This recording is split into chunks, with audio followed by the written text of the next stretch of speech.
I've always hated LinkedIn, to be honest, and I've never really understood why so much. But I recently took a look through my feed and started to get a better understanding as to why the platform annoys me, why I don't like it, why I don't use it. And look, I'm sure there's a part of me that just hates it because I never got on with it and never found any success, sure. But I think one of the key reasons I'm such a non-believer of LinkedIn is I think it's just a huge platform for people to stroke their own egos and create community, not because they genuinely want community, but because they're looking to serve themselves and build rapport and reputation only in order to get something for themselves. So I don't know, narcissistic, self-indulging. But I just feel like a lot of the content that people put out gives these kind of band-aid, short-term solutions. Hey, plug this system or this tool into your business, try this thing, try this framework, and it will transform the way that you work and totally turn your business around. I'm sure there are some things that I've taken from LinkedIn and applied into my own business and my own work that has been really effective. But I feel like all these things are always really surface level. And like I said, just like a band-aid, it's like a short-term solution, but never really helpful in changing the fundamentals of how a business works or a person operates. So yes, you might be able to build an interesting email automation system or build a really cool landing page or build guarantee frameworks so when you post this on LinkedIn, you're going to get engagement. But that's just like the tip of the iceberg in creating a sustainable business. So rather than just give a band-aid solution, I want to give the top 5 things that you should build out in your business to guarantee long-term success rather than just something that's going to help you post a better Instagram video to, again, give yourself an ego boost. So first of all, and your first obstacle that if you don't get this done right, then anything else you build is irrelevant because people are going to see this part of your business and it's going to just turn them off immediately, and that is building a good offer. I think the core concept of what you want to do with your offers is making an offer so good that people, your audience and your prospective customers would feel stupid saying no to what it is that you're offering them. And in order to do that, you've got to really tap into your audience, their wants, their pain points, their desires, and show them a world where you can help them get to that place in as little time as possible, with as little resistance as possible, and in a way that seems easy for them to do. Now, obviously within that, you need to be careful that you don't overpromise and then underdeliver when they pay into whatever it is that you are selling. Don't promise them the world if you can't actually help them get that. But there's a delicate balancing game here where you want to make what you are offering seem super appealing, but not so appealing that they think that it's going to be just a take my money and all my problems are going to be solved. In 99% of circumstances, it's not just going to be a, hey, pay me, I will take away all of your problems. There's got to be a little bit of give back from the customer. And I always promote kind of transparency and honesty and not being a snake oil salesman. Don't know if that term applies here. So an example would probably be helpful, and I guess contradictorily, I'm going to stroke my own ego here and see if I can do this off the fly. Give me a business that I can create. Okay, I've asked ChatGPT, give me a random business niche that I can create an offer for off the top of my head as an exercise. And it has given me mobile dog grooming. May have overestimated my abilities here. So mobile dog grooming, don't have time to do it themselves, busy schedules, so don't have time to drop it off. So you want people to come to you to do it to save that time. Pristine dog grooming in the comfort of your own home. No queues, no appointment times, just great looking pups. And I guess the core offer could be something like drop in mobile dog grooming appointments available. Drop in dog grooming Drop in dog grooming appointments available within 30 minutes or less. So if you think about, or at least if I think about the kind of person that would need a mobile dog grooming service, is someone with a very busy schedule and therefore probably quite a successful and somewhat wealthy person. So they're gonna want a crazy good service and they're gonna be willing to pay top dollar for this service. So if you can guarantee to them and say, hey, look, we have a mobile dog grooming service. You're busy, your schedule's changing all the time.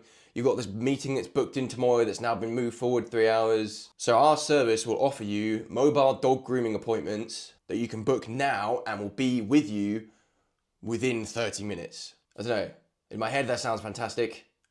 If you're a dog owner out there, give me some feedback. How does this business sound? But this is exactly what I was just talking about.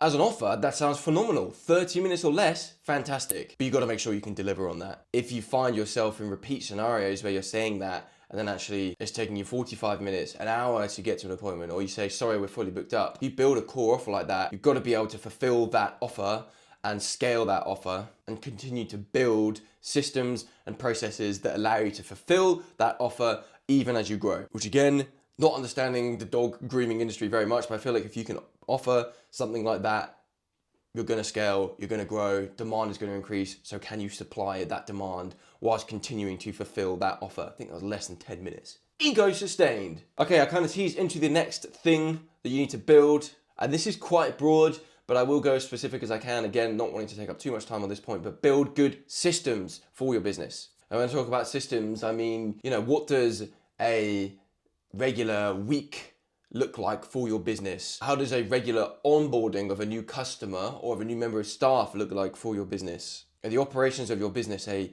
well-oiled machine, or every time these same things that you encounter relatively frequently come along, it's almost like you're doing it again for the first time? Oh my goodness, I've got to consider ABC. I'm onboarding this new customer, but crap, I forgot to send them this deck.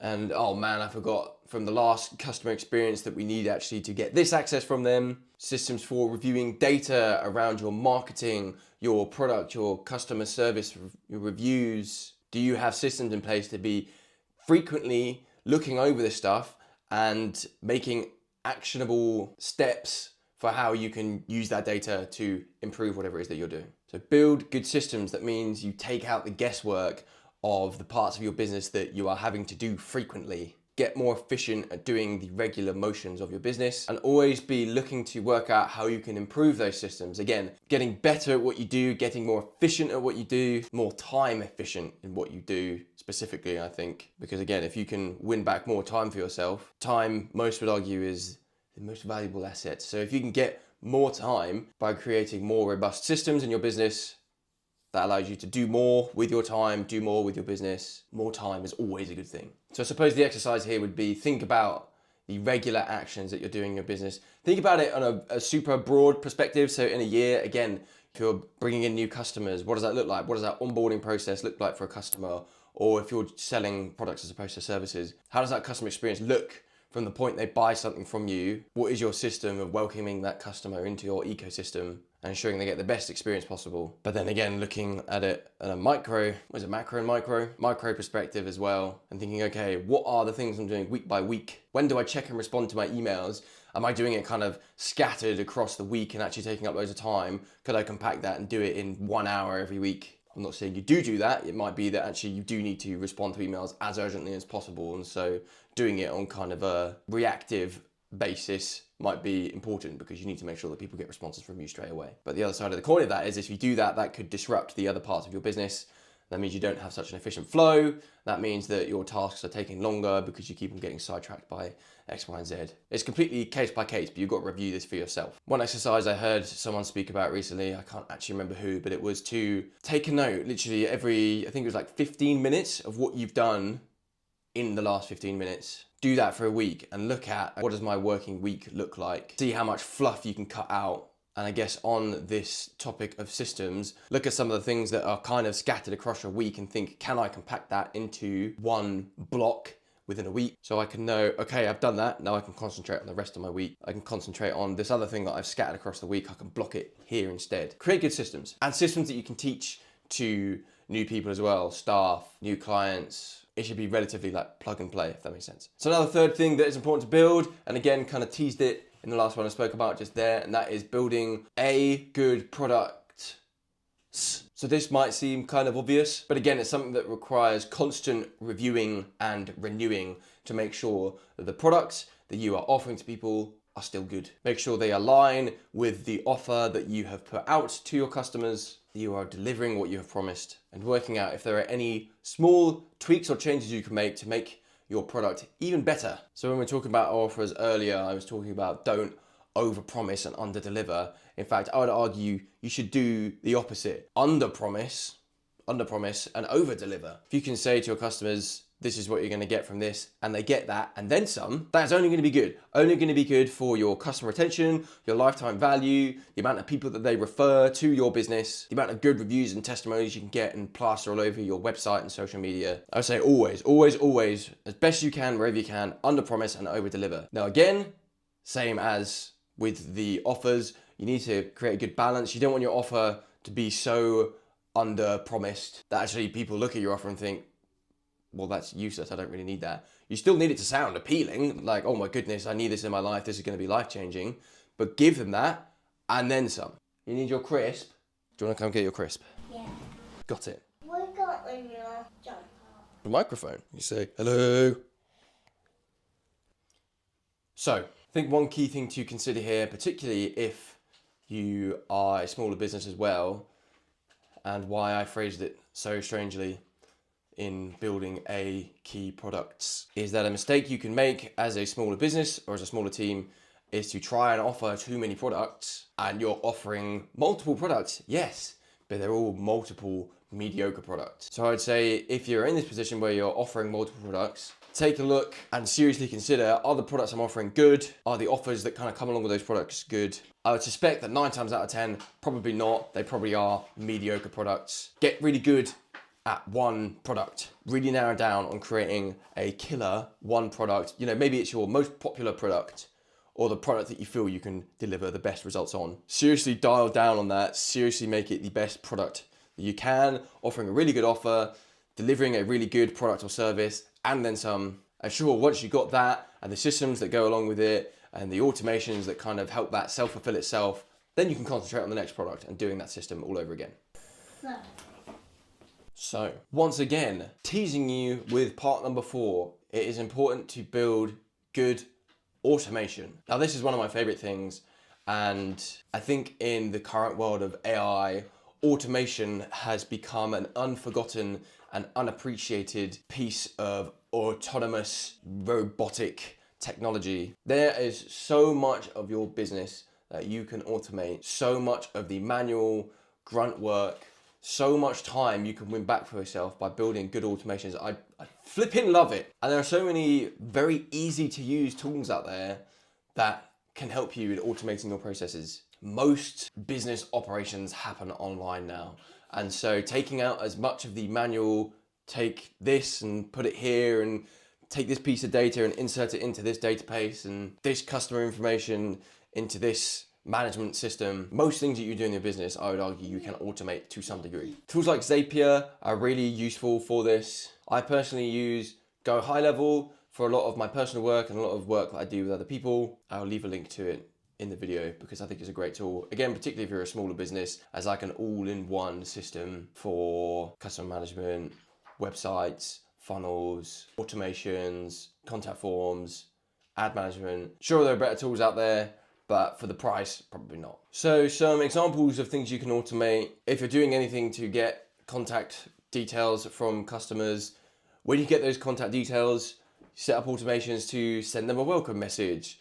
Doing that through WhatsApp, which has a much better open and reply rate than things like email and text. And then setting up follow-ups to those in a day or 2 days, and taking relevant information submitted through their contact forms that you can recall and use in the message you send to them to make sure it's personal and relevant to the reason that they contacted you. If you're offering a service and somebody wants to cancel and submits a cancellation request, making sure that that all happens automatically, their Stripe account is cancelled, their access to whatever systems that you use is revoked. Automating that so you don't have to go through and find everything that they are logged into and have access to, and removing that access from them. Again, Zapier are pretty good for this one. They are linked to tens of thousands of softwares and apps. Or if not, just learn how to use API keys and webhooks, which when you start looking into that stuff, it seems scary, but actually once you've done it the first couple of times, it's quite easy to rinse and repeat. Or when someone gives you their email address, setting up a sequence to send them 45 simple and easy to implement tips to improve their life, career, or business, like you can do if you head to the link in my description. I'm not going to sit there and type out every 45 of those emails and send them to the people that submit their details. I've set up an automation sequence to do that. It's a one-time action that will continue to deliver great value to the people that do put their trust in me by giving me their valuable contact details, and delivers value to me by allowing me to nurture, bring more people into my system, spend more time with them, and hopefully gain their trust. Automation is awesome, easy to implement into your business, and you should have it. And the last one, which I'm not going to spend too much time talking about because I guess actually I haven't really done this yet. But again, as a lot of what I will talk about on this channel will be, if I've done nothing else in my time as an entrepreneur, I have consumed so much information and data and learning from some of the greatest minds in the business world. And a very common thing that I see people talking about, a prime example of this is Stephen Bartlett, who says that this is the most valuable skill that any CEO or entrepreneur should have. That is building team, hiring, recruiting, bringing people into a deliberate and impactful culture. Again, he's not the only person that talks about this.